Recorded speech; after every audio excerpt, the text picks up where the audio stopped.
అక్క నాకు శాశ్వతంగా దూరం అయి ఉండేది. ఏయ్, నువ్వు అసలు మనిషివేనా? నీ కొంచెం కూడా రెస్పాన్సిబిలిటీస్ లేవా? అక్క ఈ సైట్కి ఓనర్. అక్క వచ్చినప్పుడు మీరంతా ఎంత జాగ్రత్తగా ఉండాలి. మరి మీరంతా ఉన్నా ఈ ప్రమాదం ఎలా జరిగింది? అదే తెలియడం లేదు సార్. మేమన్నీ చెక్ చేసాం, అన్నీ సరిగ్గానే ఉన్నాయి. కానీ పైనుంచి అది ఎలా పడిందో తెలియడం లేదు. తెలుసుకోవాలి.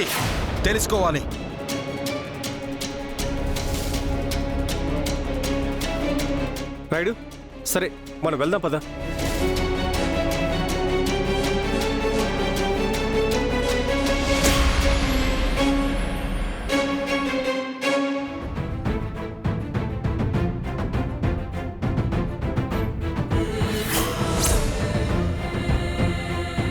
ఆ అమ్మాయి ఇక్కడేం చేస్తోంది? ఆ అమ్మాయి ఈరోజే కూలి పనిలో జాయిన్ అయింది సార్.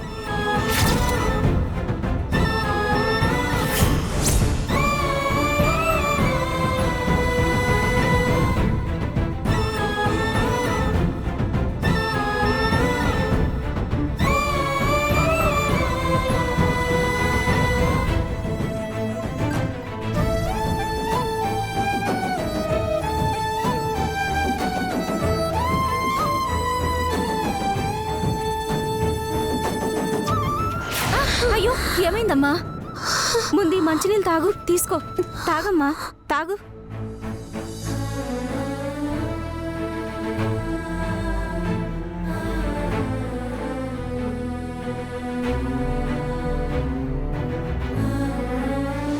ఎప్పటికైనా మానవ బంధాలే శాశ్వతం.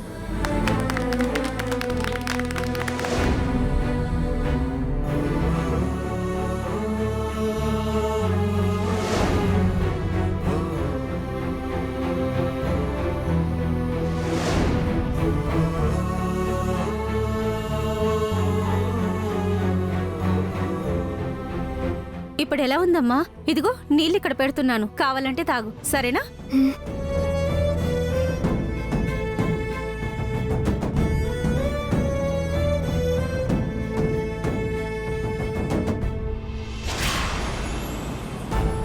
రాయుడు గారు, మీరేంటి ఇలా వచ్చారు?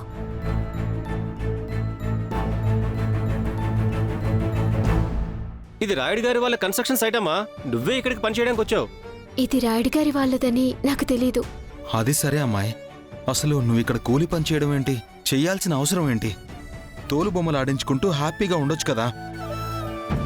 దాన్ని ఆర్పాలని చూస్తే నేనే దాంట్లో దూకి చచ్చిపోతాను. మేమంటే గిట్టని వాళ్ళు మాకు తోలు బొమ్మల్ని శాశ్వతంగా దూరం చేశారు.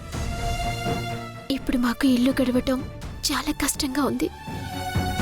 పైగా మా నాన్న మందులు కూడా అయిపోయాయి. అందుకే నేను ఏదో ఒక పని చేయాలనుకుని ఇక్కడికొచ్చాను. మీకే కష్టం రాకూడదనే కదా ఆ రోజు నేను మా వాడితో మీకు డబ్బులిచ్చి పంపించాను. మరెందుకు తీసుకోలేదు? కష్టపడకుండా వచ్చే డబ్బు మాకు అవసరం లేదు రాయుడు గారు. కావాలంటే పస్తులైనా ఉంటాం, లేదంటే మా రెక్కల కష్టంతో పనిచేసైనా సంపాదించుకుంటాం. ఇదే విషయం ఆ రోజు ఈ అన్నకు కూడా చెప్పాం.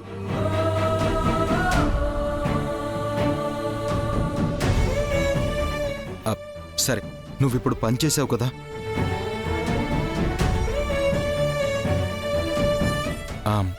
దానికైనా నేనిచ్చే ఈ డబ్బులు తీసుకో.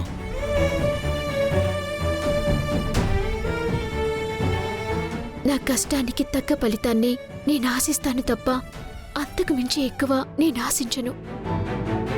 ఇక్కడ పనిచేసే వాళ్ళకి ఎంత కూలీ ఇస్తారో అంతే కూలీ నాకు ఇప్పించండి చాలు. మీరు నా మేలు కోరే ఇంత డబ్బిస్తున్నారని నాకు తెలుసు. కానీ రేపు నా వల్ల మీ మంచితనానికి మచ్చ రావద్దు. అందుకే నేను నాలా కష్టపడదామనుకుంటున్నాను. దయచేసి అపార్థం చేసుకోకండి.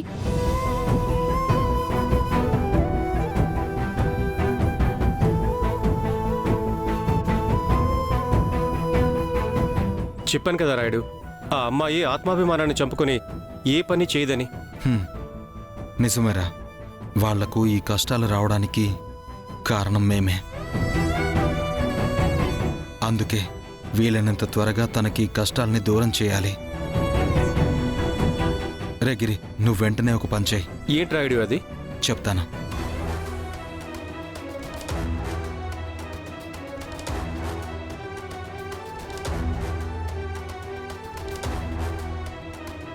అలాగే. హ్మ్. సరే పద. పద.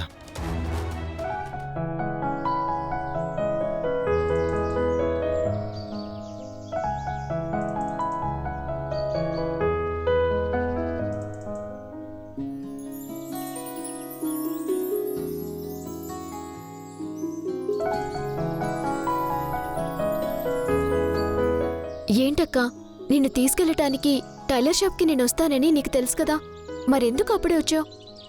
అది పక్కన పెట్టు. అసలు ఇంతసేపు నువ్వెక్కడికి వెళ్ళావే? నాన్న మందుల కోసం కూలి పనికి వెళ్ళానని తెలిస్తే బాధపడుతుంది. నిన్నేనే. ఎక్కడికి వెళ్ళావు? నేనెక్కడికి వెళ్తాను?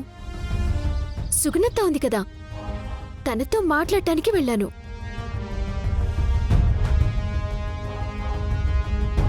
అబద్ధం చెప్పకే. ఇందాకే సుగుణ తొచ్చెళ్ళింది. ఇప్పుడు నిజం చెప్పు, ఎక్కడికి వెళ్ళావు? అబ్బా అక్క, అలా బయటికి వెళ్ళాను, ఇంకా వదిలే.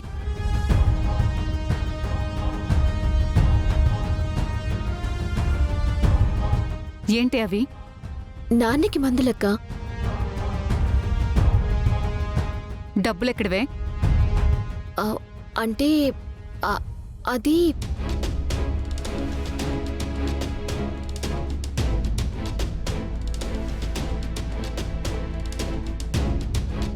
ఏంటి చేతికంతా సిమెంట్ ఉంది? అక్క, ఓ ఇదా, ఇందాక వస్తుంటే ఒక పెద్దాయన సిమెంట్ బస్తా ఎత్తడానికి అవస్థ పడుతుంటే సాయం చేశాను, అప్పుడయ్యిందిది. ఒకరికి సాయం చేశావా లేక నువ్వే కూలి పని చేశావా?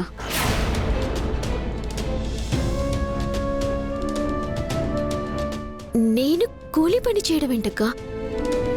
నువ్వు సిమెంట్ పని చేయడం సరళ పిన్ని చూసింది. దారిలో కలిసి తను నాకంతా చెప్పింది. అసలెందుకు ఇలాంటి పని చేయటం? ఏ, నేను పని చేయట్లేదా? అది సరిపోదా? నువ్వు మళ్ళీ ఇలా కష్టపడాలా? నేనిప్పుడే నాన్నకు చెప్తాను. అక్క వద్దక్క, నాన్న మందుల కోసం చాలా డబ్బులు కావాలి, అందుకే నేను ఈ పని చేశాను. ఇప్పుడు నాన్నకి చెప్తే నాన్న బాధపడతాడు.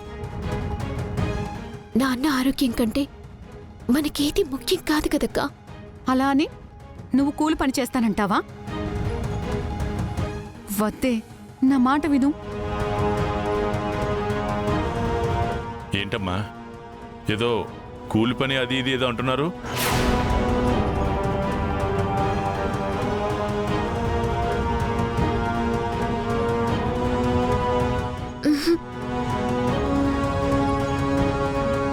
నీ మందుల కోసం ధరణి కూలి పనికి వెళ్ళేసొచ్చింది నాన్న.